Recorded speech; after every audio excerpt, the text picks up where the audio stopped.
शिव हर अंश में है, हर अंश शिव से है।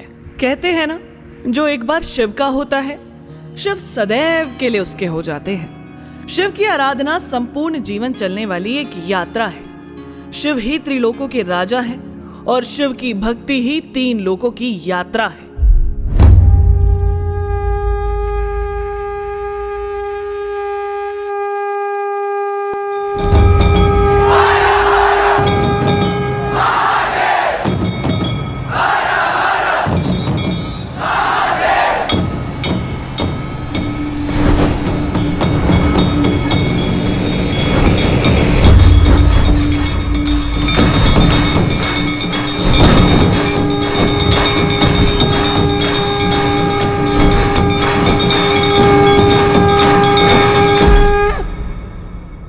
कल्पना कीजिए एक ऐसी यात्रा की जो ना केवल आपके कदमों को चलाए बल्कि आपकी आत्मा को भी जागृत कर दे।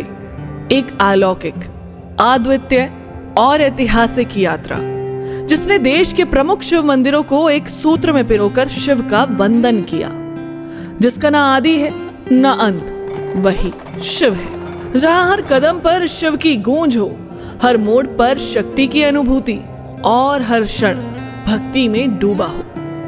ये यात्रा नहीं, एक उद्घोषणा है।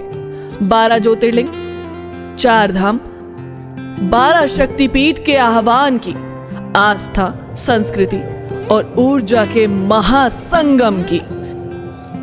शिव हमारा इतिहास नहीं, एक जीवित परंपरा है। यही आज है और यही भविष्य भी। ऐसी चेतना से निकली आईएमपीसी की महासंगम यात्रा आईएमपीसी द्वारा एक शुभारंभ। शिव की ऊर्जा और सनातनियों की एकाग्रता से भारत एक रहा। आईएमपीसी उसी एकता को बरकरार रखने निकला है, उसी ऊर्जा को फिर से जगाने निकला है। यह 25 दिनों की यात्रा केवल धार्मिक नहीं बल्कि एक सांस्कृतिक नव जागरण है। 25 जनवरी को शुरू हुई महासंगम यात्रा का भव्य शुभारंभ दिल्ली में हुआ और वहीं से शुरू हुई 12 ज्योतिर्लिंगों की ये ऐतिहासिक यात्रा। फिर यात्रा पहुंची प्रयागों के राज प्रयागराज, जहां लाखों दिल मिले, संवेदनाएं जुड़ी और वहीं से हुआ आध्यात्मिक यात्रा का भव्य शाही अमृत स्नान।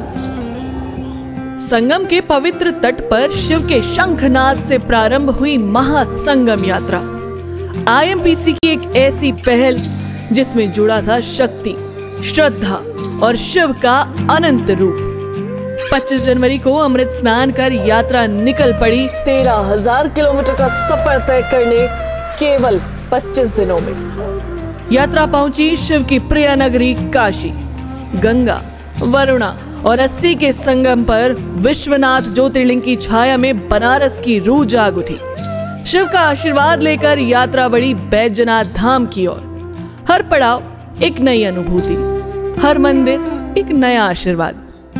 अब यात्रा पहुंची थी जगन्नाथपुरी, फिर श्रीशैलम, रामेश्वरम।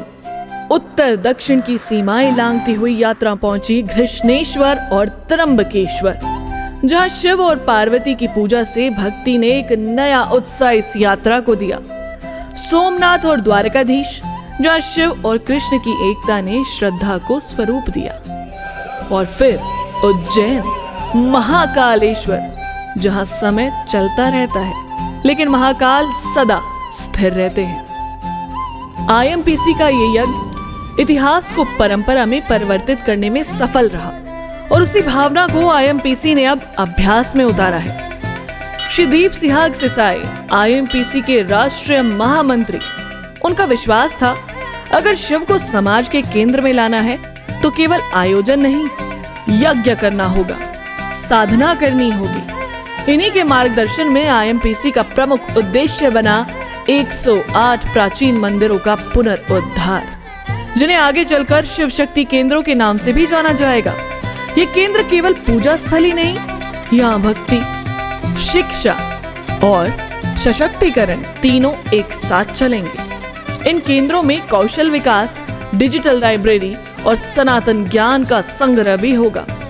एक पहल, एक केंद्र, एक बदलाव और साथ ही विदेशों में सनातन की ज्योत को और जोर से प्रज्वलित करने के लिए 12 अंतर्राष्ट्रीय शिव शक्ति केंद्रों की स्थापना की जाएगी, जिसमें सनातन का ध्वज वैश्विक स्तर पर आगे बढ़ता रहेगा।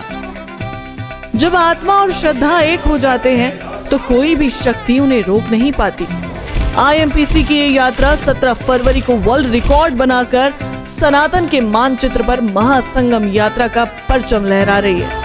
लाखों लोगों के समर्थन और प्रेम को देखकर आईएमपीसी के साधकों के मन में एक नई उमंग जाग उठी।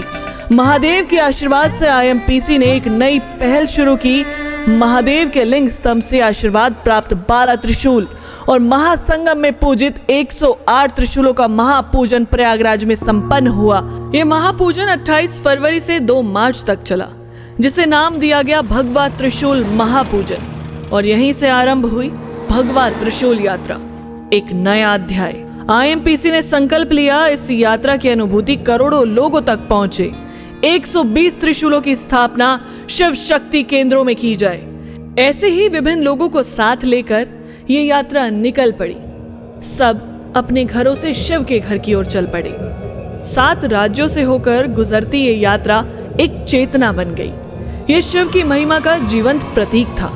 बच्चे, वृद्ध, हर शहर, हर गली, हर कहीं सनातन की ऊर्जा को साकार करना इस यात्रा का उद्देश्य था। 17 मार्च को यह दिव्य यात्रा दिल्ली के महिपालपुर में पहुंचकर विराम को प्राप्त हुई, जहाँ 21 दिनों तक आदि शक्ति की आराधना की गई।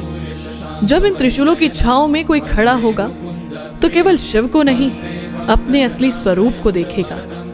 इस यात्रा का उद्देश्य तब पूर्ण हुआ जब हर रास्ता शिव के आशीर्वाद से उजागर हो गया। यही आईएमपीसी का एक और स्वप्न है, जिसमें हम चाहते हैं कि लोग अपनी धार्मिक और सांस्कृतिक जड़ों को पहचानें। एक सामाजिक उद्देश्य भी जुड़ा है। महिलाओं के विकास को कैसे बढ़ावा दिया जाए, पंडितों के लिए रोजगार के अवसर कैसे उत्पन्न किए जाएं और युवाओं को इस पहल में भागीदारी कैसे बनाया जाए। इसी विचार से आपकी भागीदारी भी हो और हम सब मिलकर आने वाली पीढ़ी को यह संदेश दें, शिव कोई अतीत नहीं, वे वर्तमान है और वही भविष्य की आशा भी।